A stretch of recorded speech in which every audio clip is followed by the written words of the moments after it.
이 세상에 사람들이 이해도 할 수 없고 사람들의 힘으로 할 수도 없는 일이 생길 때에 아주 기적이다. 기적이 나타났다. 기적이 이루어졌다. 이런 말들을 합니다.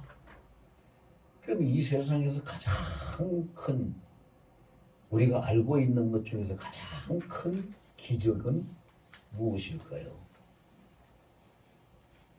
뭐 망설일 것도 없고 두 번 생각할 것도 없습니다. 사람이 하나님의 자녀가 되었다는 겁니다.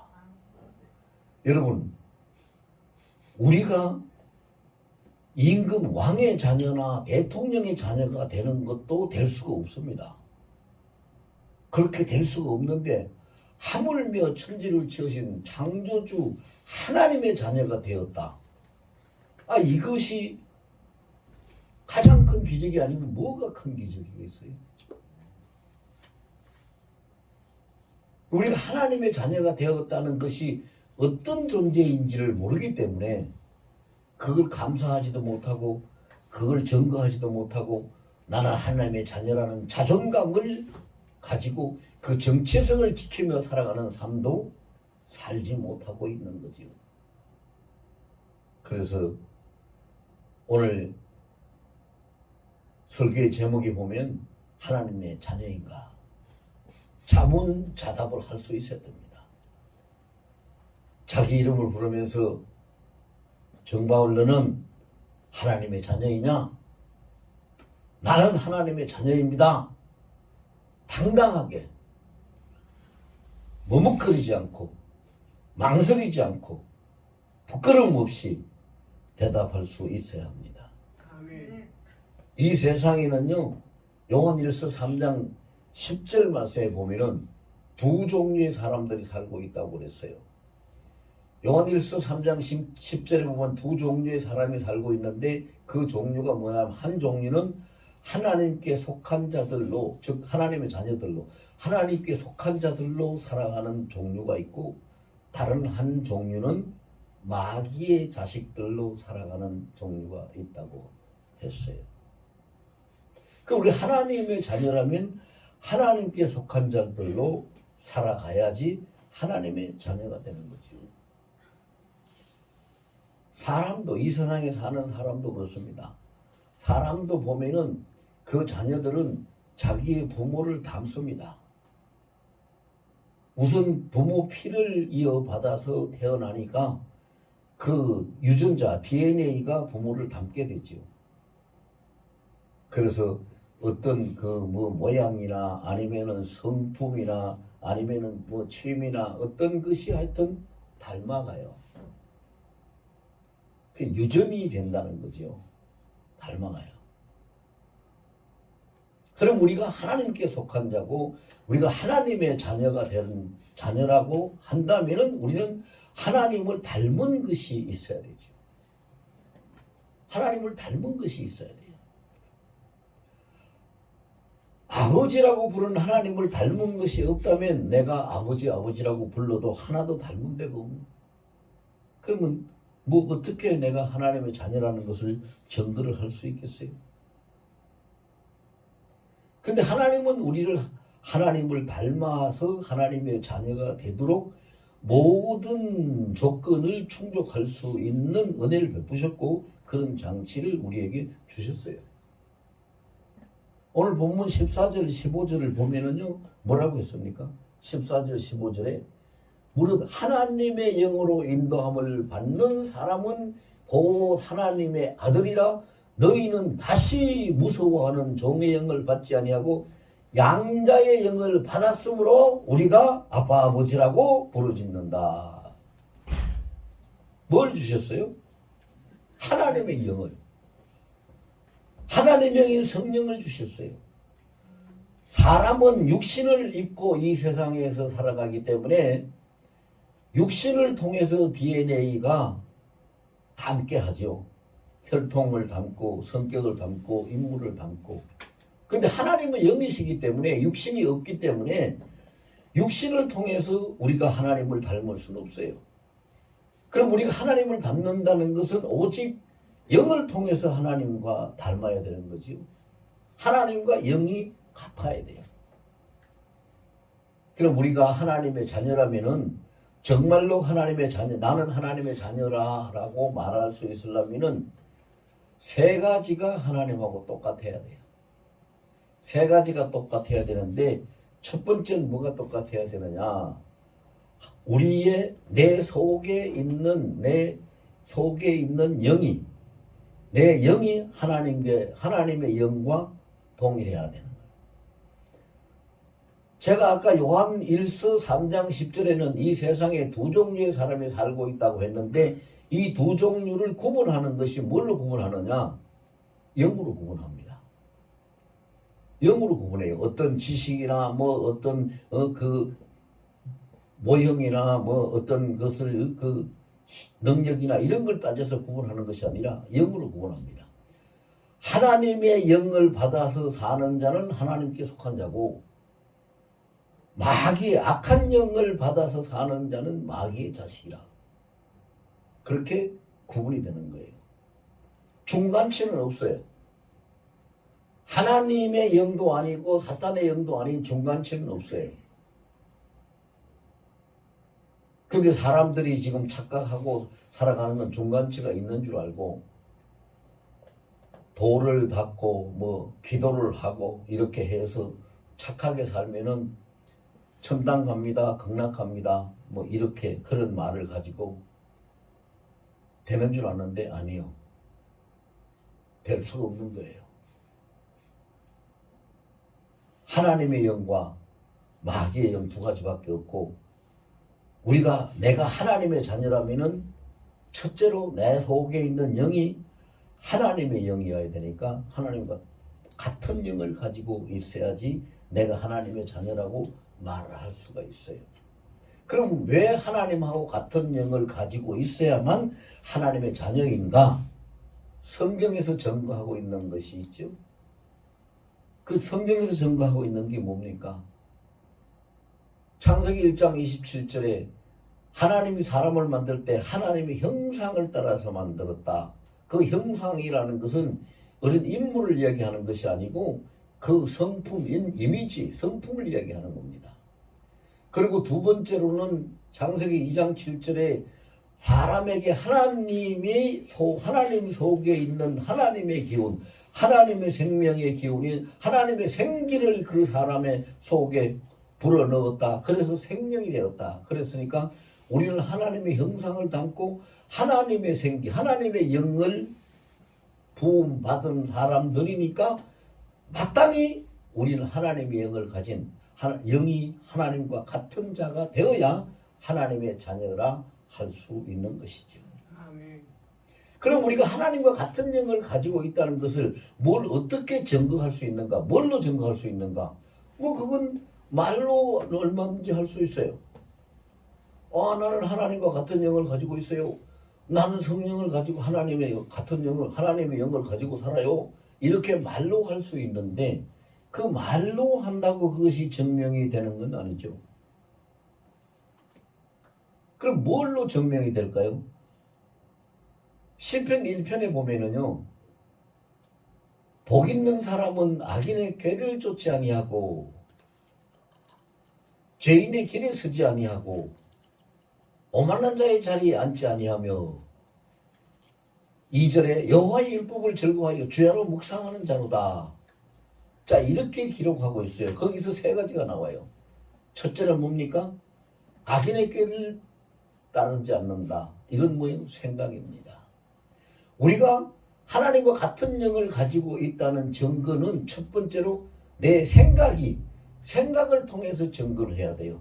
내 생각이 악한 생각을 하고 악한 것을 머리에다가 두고 그것을 따라가려고 그것을 쫓아가려고 하지 않는가? 그것을 쫓아간다면 우리는 하나님의 영이 아닙니다. 생각. 두 번째는 뭐예요? 죄인의 길에 서지 않는다고 했으니까 이거는 마음입니다. 옳지 못한 것, 내 양심이 아니라고 하는 것, 진리가 아니라고 하는 것, 성령이 거부하는 것, 이런 것을 그래도 내가 손해 안 보기 위해서는 이렇게 해야 돼 라는 마음을 가지고 따른다면 죄인의 길에 서게 되는 거지요. 그래서 잠언 4장 23절에는 너희가 지킬 만한 그 무엇보다도 더욱 내 마음을 지키라, 생명의 근원이 이에서 남이니라 그랬어요. 생각이 하나님의 영과 성령의 생각과 같아야 되고, 마음이 그리스도 예수의 마음, 빌립보서 2장 5절에 그랬어요. 너희 안에 이 마음을 품으라, 곧 그리스도 예수의 마음이라 그랬죠. 마음이 그리스도 예수님 마음, 즉 주의 영인, 그리스도의 영인, 성령의 마음을 가지고 있어야 되는 것이죠. 그 다음에 세 번째는 뭐라고 그랬어요? 오만한 자의 자리에 앉지 않는다 그랬어요. 사람이요, 자기 자신이 겸손하지 못하면은 첫째 단계는 거만하다 하는 소리를 듣습니다. 거만. 겸손하지 못하는 사람이 거만입니다. 근데 거만이 좀 더 지나치면 오만이 됩니다.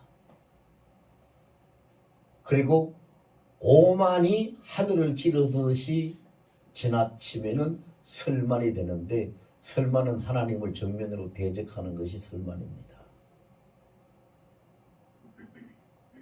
그 오만한 자의 자리에 앉지 아니한다.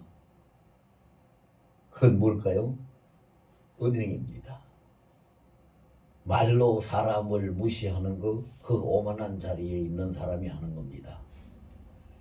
행동으로 이렇게 봐서 저 사람 뭐 좀 가난해 보이고 별 볼일 없어 보이면 저리 가라고 밀쳐내고, 이렇게 말과 행동으로 차별을 하면서 다 돌리고, 요즘 아이들도 학교에 가보면은 왕따 당하는 아이들이 있고요.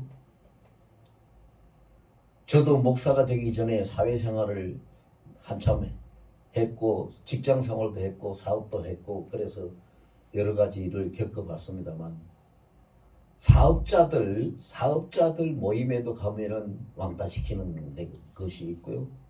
직장에도 가면은 왕따시키는 사람이 있고 그래요. 그게 뭐예요? 그게 다 오만한 자예요. 오만한 자. 그럼 이런 일을 하는 사람, 그 생각이나 마음이나 은행이 성령하고 같지 못하다면, 하나님의 영과 틀린다면, 그 사람은 나는 하나님의 자녀라고 말할 자격이 없는 사람이에요. 같아야 돼요. 아버지의 피를 받지 아니한 자가 나는 아버지의 자식이라고 말할 수 없듯이, 하나님의 영을 가지고 있지 아니한 자가 난 하나님의 아들이고 하나님은 내 아버지라고 말을 할 수 없는 거예요. 하나님의 영을 가지고 있어야 돼요.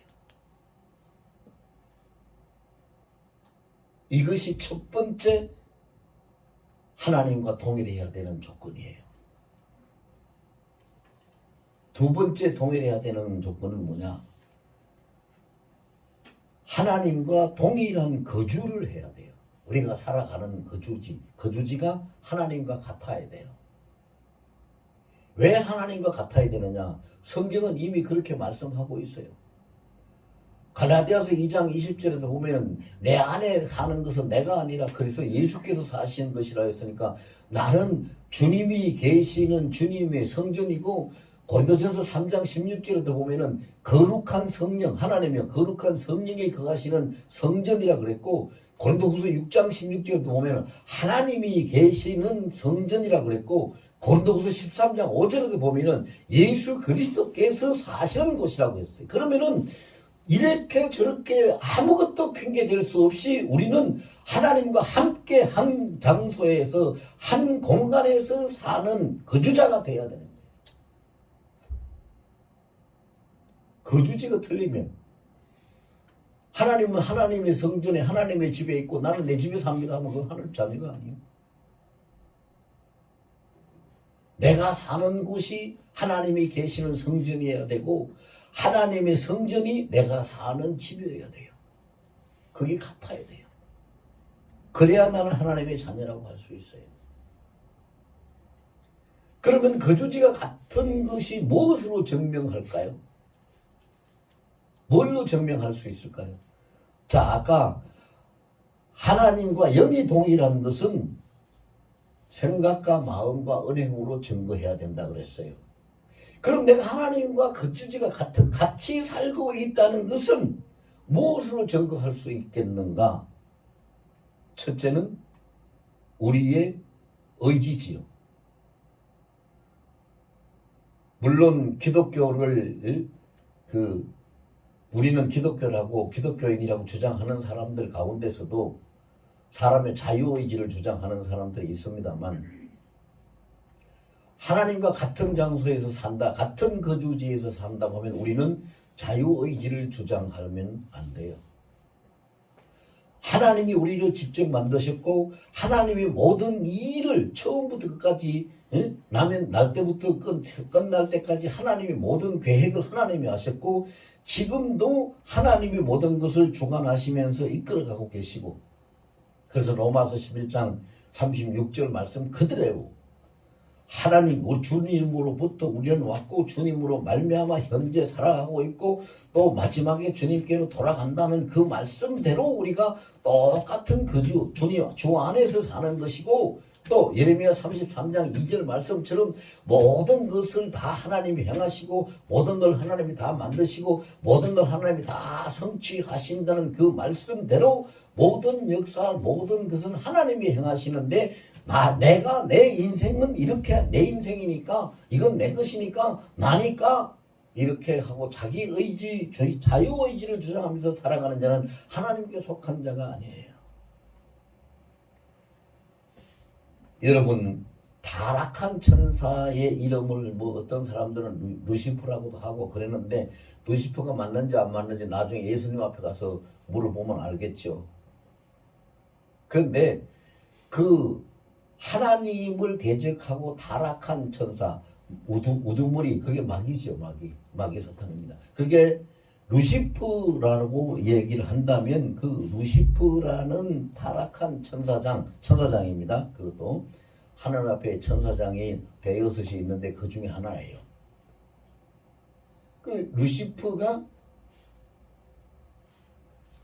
무엇 때문에 타락했는가? 무엇 때문에 타락했는가? 자유의지 때문에 타락했습니다. 하나님 뜻대로 하나님께 순복하지 않고 나도 내 생각 내 뜻대로 한번 해볼 거야 라고 하는 그 자유의지를 주장하고 그거를 행하려고 하다가 타락했어요. 하나님 앞에는 자유의지가 없습니다. 그러면 하나님 앞에 자유의지가 없으면 그러면은 사람이 살아가는데 밥 먹을래 라면 먹을래 떡 먹을래 하면 그것도 내가 내 마음대로 못 정합니까? 그런 차원에서의 자유의지가 아닙니다. 그것은 신학적인 용어긴 합니다만 하나님의 허용적인 작정 속에 들어있는 겁니다. 하나님이 우리의 삶을 우리가 모든 것에 불편 없이 살아갈 수 있도록 하나님이 계획을 보고 작정을 하는데요. 그 작정 속에 허용을 해둔 게 있습니다. 허용.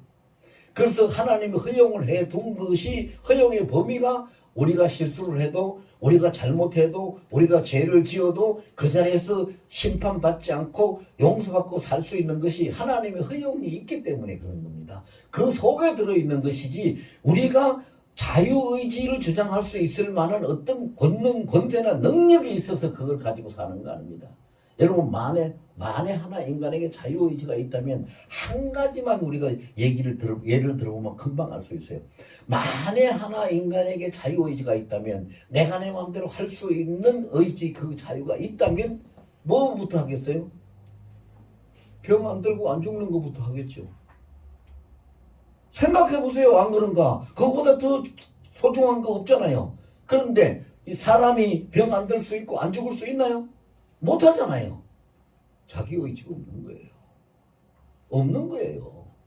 그런데 뭘 그걸 주자. 그러니까 그 동일한 장소, 동일한 공간 안에 거주하지 못한다는 얘기는 예수 안에, 하나님 안에 살지 못하기 때문에 내 의지가 발동을 하는 거예요. 예수 안에, 그리스도 안에 있지 못하기 때문에 내 자유를 주장하고 싶은 거예요. 여러분 생각을 해보세요. 하나님은 전지전능하신 분이고 무소부재하신 분인데 우리가 불편하게 할 것이 하나님 앞에, 하나님 안에 있을까요? 아무것도 없어요. 아무것도.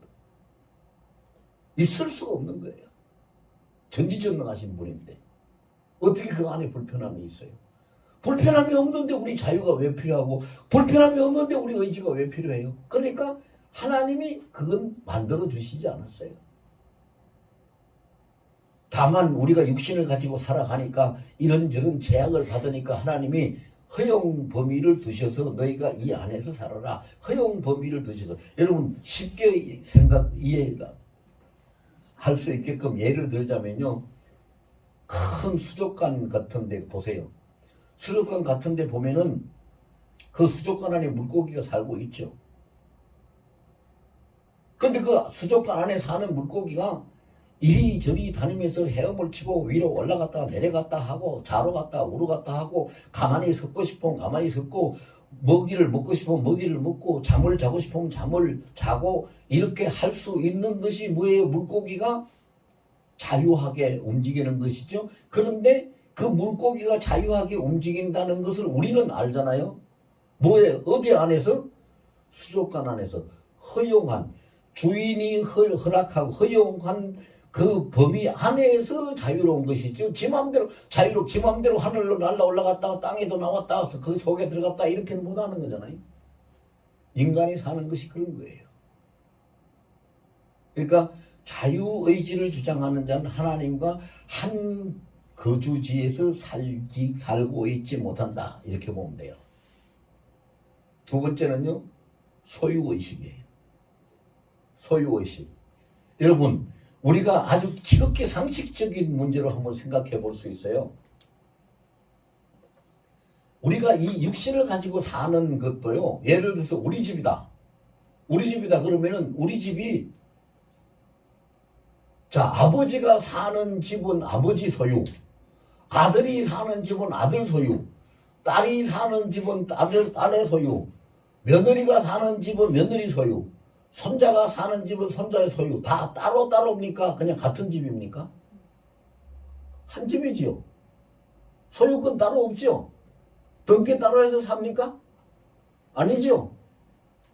그러니까 우리가 하나님하고 함께 살고 하나님의 자녀라면 모든 것이 하나님 것이기 때문에 하나님의 소유이지 내 소유는 없어요.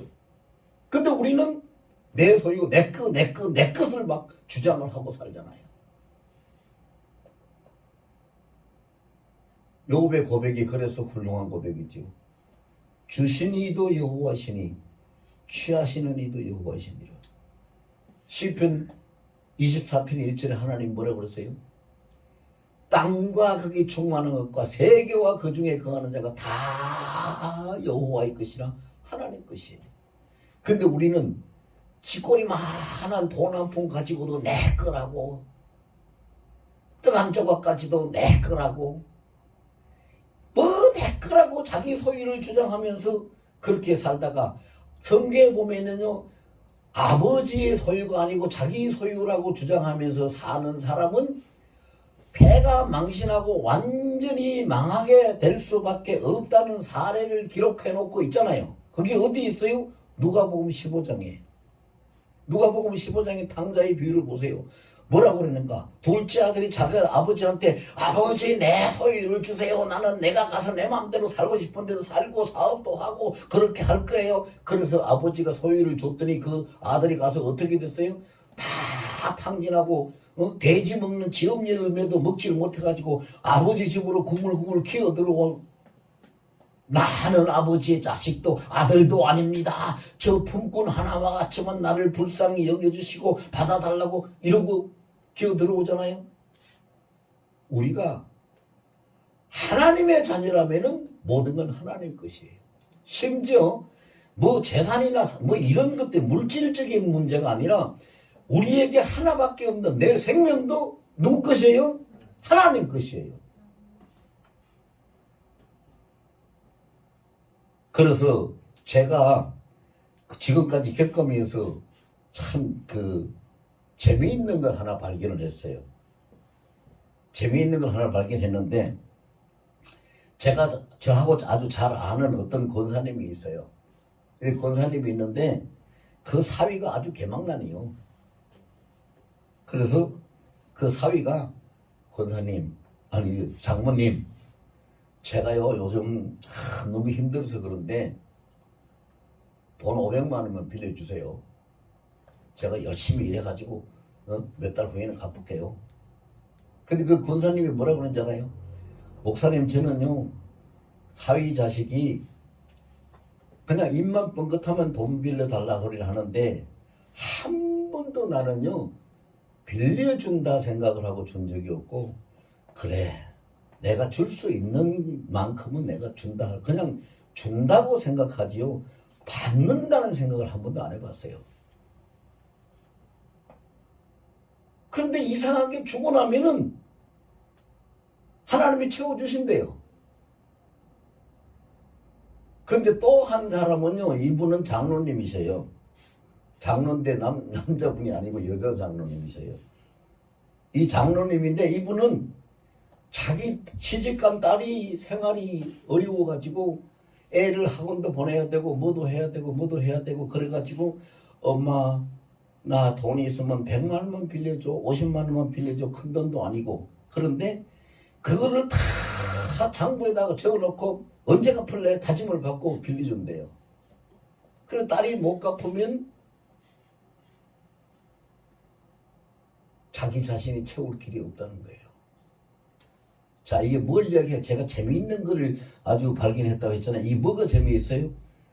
모든 것이 하나님 것이라고 내 것이 아니라고 생각하고 주는 자는 하나님이 채워주시는데, 이건 내 것이야 라고 받으려고 하는데 하나님이 안 채워주시더라 이 말이에요. 왜 그럴까요? 우리 일상생활 속에서 우리 많은 걸 경험해요. 우리 자녀들이 예를 들어서 2명, 3명이 있는데 용돈을 줬어요. 용돈을 줬는데 동생이 씀씀이가 커가지고 예를 들어서 형을 용돈을 10,000원 주고 동생도 10,000원 주고 똑같이 줬는데 형은 그 10,000원을 가지고 일주일을 썼는데 동생은 이틀도 못 가고 다 써버려요. 그러고 가지고 형한테 형 나 용돈 좀 빌려줘, 내가 아버지한테 받으면 내가 갚아줄게. 근데 이 형이 줘요. 받으려고 주는 게 아니라 그냥 줘요. 그러니까 아버지가 그걸 알아요. 그러니까 지 동생 때문에 용돈이 떨어지면 아버지가 지가 형이 동생한테 달라고 하니까 이렇게 줘가지고 용돈이 없구나 말 안 해도 아버지가 그 큰 아들한테 용돈을 다시 줘요. 네가 동생한테 다 뺏기고 없지 않냐, 네 거 쓰라 이거. 그리고 줍니다. 우리 사람들도 그렇잖아요. 사람들도 그렇게 살아요. 하나님이 어떠신 분이냐 이 말이에요. 그러니까 우리가 하나님과 함께 사는 사람이라면, 하나님의 자녀라면은 하나님과 똑같은 공간에서 거주하고 산다면 뭐가 없어야 돼요? 나의 개인적인 소유가 없어야 돼요. 이게 크리스찬의 신자들의 물질관이에요. 이것을 잘하면 복을 받아요. 큰 복을 받습니다. 소유가 없어야 돼요. 그 다음에 세 번째로 한 가지 더 있죠. 우리가 하나님과 동일한 거주에서 하려면은요, 우리 삶이 하나님과 동거 상태가 돼야 돼요. 동거 상태. 여러분 부부 간에도요, 각방을 쓰게 되면은요 사랑이 식어요. 부부 싸움하면 각방 쓰죠.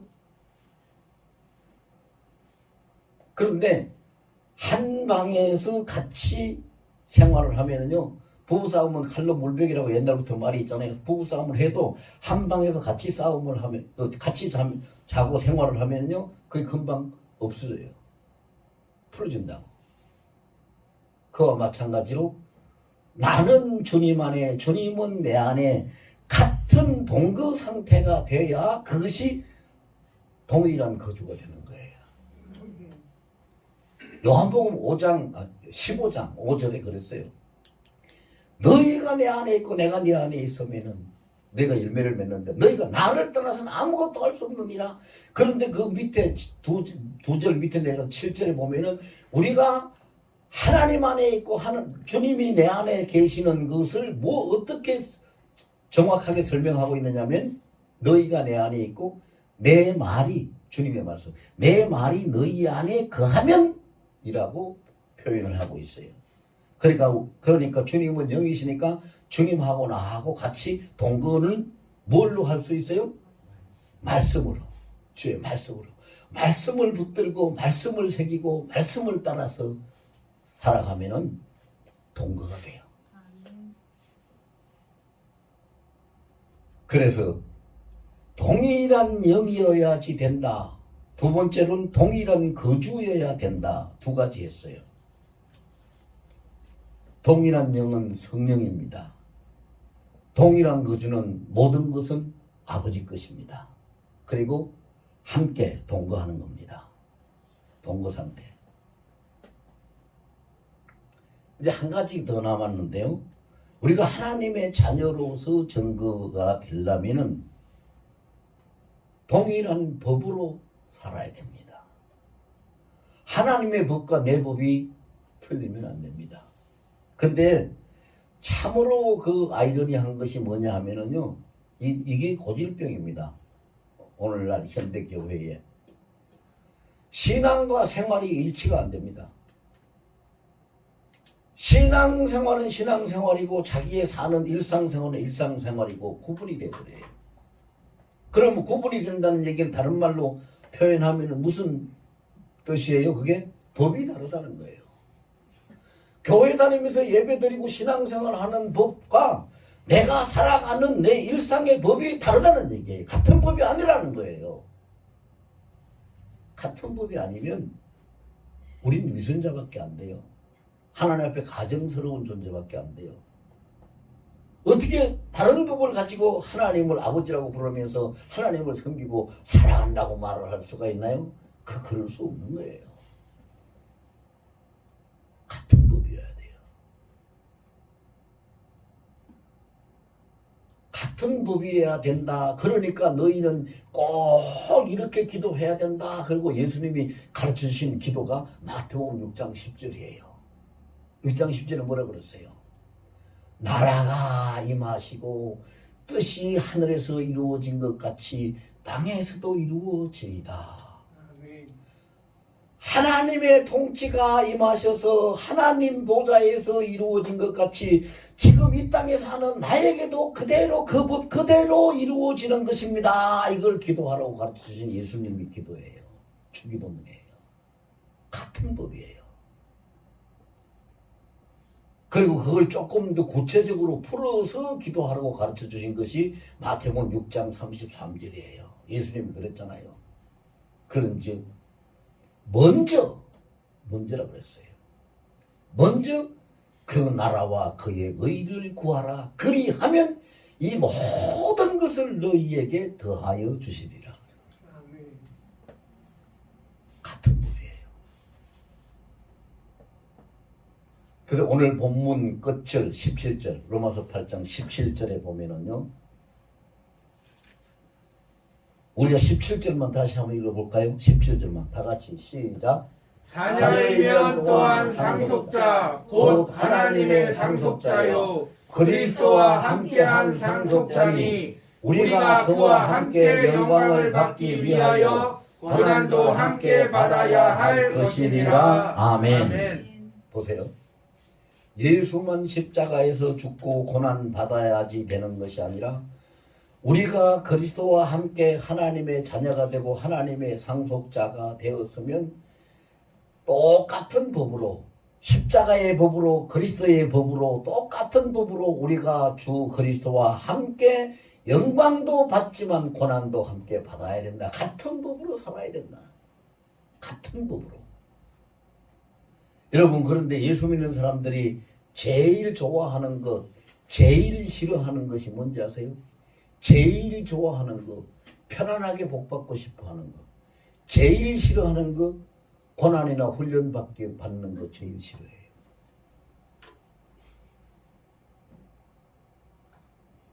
근데 그러면 안 되는 거 알잖아요. 우리가 몰라서가 아니에요. 그게 뭐예요? 죄성 때문이에요. 죄성. 죄성, 욕심이 있기 때문에. 우리가 그러면 안 되는 거 알잖아요. 그래서 생각을 해보세요. 훈련 없이 강한 군대가 만들어집니까? 공부하지 않고 일하지 않고 훈련하지 않고 훌륭한 인생이 만들어집니까? 아무것도 안 돼요. 그런데 하물며 이 땅에 잠깐 사는 그 인생하고 비교도 안 되는, 하물며 영원히 영생을 하는 하나님 나라의 후사고 하나님의 자녀이고 그의 상속자로서 영생 복락을 누리는 그렇게 후사들이 어떻게 훈련 없이 고난 없이 어떻게 그것이 공짜로 그냥 주어지겠어요? 그럴 수는 없잖아요. 근데 그것을 싫어한단 말이죠. 그것을 싫어하니까 어디서 이탈이 돼요? 하나님의 법을 이탈해 보니까 하나님과 나와, 우리 주님과 예수님과 나와 같은 법 안에서 살지 못하고 다른 법, 따로 다른 법에서 살아요. 예수님은 예수님의 법대로 십자가 지시오. 나는 내 법대로 그냥 편안하게 쉽게 살아가랍니다. 어떻게 그렇게 되나요? 제가 처음에 설교 시작하기 전에 그랬어요. 자문자답을 해보라고. 자기 이름을 부르면서 정바울, 너 하나님의 자녀이냐? 네, 나는 하나님의 자녀이다. 당당하게 대답할 수 있는가? 물어보라고 그랬어요. 하나님과 동일한 영을 가지고 살아가는가? 하나님과 동일한 거주로 살고 있는가? 하나님과 동일한 법으로 생활하는가? 이겁니다. 하나님과 동일한 법으로 살아가는 사람은 그걸 뭘 보고 알 수 있느냐? 뭘로 증거할 수 있느냐? 갈라디아서 5장 22절 23절에서 증거가 됩니다. 사랑과 희락과 화평과 오래 참음과 자비와 양성과 충성과 온유와 절제, 성령의 9가지 열매를 기록하고 있지요. 하나님과 동일한 법으로 사는 사람은 성령의 열매가 그 생활에서 나타납니다. 나타나요. 그는 사랑하는 사람이 되고 화평을 도모하는 사람이 되고 기뻐하는 희락, 항상 기뻐하는 빌립보서. 여러분, 빌립보서, 저는 제 나름대로 법을 하나 만들었는데 뭔 법을 만드느냐 잠깐만 소개해 드릴게요. 빌사장 인생이라는 법을 만들었어요. 빌사장 인생이라는 법은 뭐냐면 빌립보서 4장 인생, 빌립보서 4장대로 사는 인생. 거기에 보면은요, 빌립보서 4장 4절에 기뻐하라, 내가 다시 말하노니 항상 기뻐하라. 빌립보서 4장 6절에 아무것도 염려하지 말고 너희 구할 것을 기도와 간구로 하나님 앞에 감사함으로 모든 것을 아뢰라. 빌립보서 4장 13절에 내게 능력 주시는 자에서 내가 모든 것을 할 수 있느니라. 빌립보서 4장 19절에 나의 하나님 그리스도 예수 안에서 영광 가운데 풍성한 대로 너희 모든 것을 채우시리라. 빌립보서 4장 마지막 절 23절에 나 그리스도 예수의 은혜가 너희 심령에 있을지어다. 이것이 빌사장의 인생이에요. 항상 기뻐하고 감사함으로 아뢰고 하나님의 능력으로 하고 하나님의 공급으로 모든 것이 채워지고 하나님 은혜 가운데 그 충만하면은 우리 인생이 아무것도 문제가 될 것이 없어요. 저는 그래서 이 개인적으로 빌립보서 4장을요, 좀 힘든 일이 생기거나 마음이 답답하거나 뭐 우울하거나 어떤 문제가 있을 때 빌립보서 4장을 꺼내놓고 그걸 쭉 읽어봐요. 그러면 그 말씀이 그냥 내 모든 것을 싹 씻어내버리고 마음을 새롭게 만들어요. 평안을 주고. 다 하잖아요. 다. 그게 하나님과 같은 법으로 그렇게 살아가면은 성령의 9가지 열매가 열려요.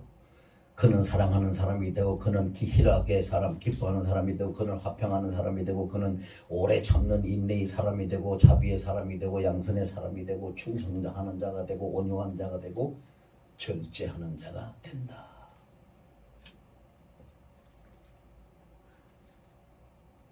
하늘소망교회 비록 작은 교회지만 우리 모두는 다 하나님의 자녀로 하나님과 동일한 법으로 동일한 거주로 동일한 영으로 살아가는 우리 모두가 되기를 예수 이름으로 축원합니다. 아멘.